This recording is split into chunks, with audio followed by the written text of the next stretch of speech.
Sa kasalukuyang panahon, ang pagkuha ng utang mula sa bangko ay nagiging isang popular na hakbang para sa mga negosyante na nagnanais na palawakin ang kanilang operasyon. Ang utang ay nagbibigay ng kinakailangang kapital upang makapag-invest sa mga bagong proyekto, bodega o kagamitan. Maaaring magamit ang pondo upang i-upgrade ang infrastruktura ng negosyo tulad ng mga makina at teknolohiya na makakatulong sa pagpabilis ng proseso.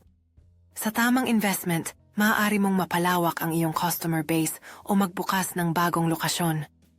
Ang mga utang ay kadalasang may mas mahabang repayment terms na nagbibigay daan sa iyo upang mapanatili ang cash flow habang naglalakbay ka sa iyong expansion. Siguraduhing naiintindihan mo ang mga interes at bayarin na kaakibat ng loan upang hindi ito maging pabigat sa iyong negosyo. Tiyakin na kaya mong bayaran ang loan ayon sa itinakdang schedule, lalo na kung kakailanganin ito sa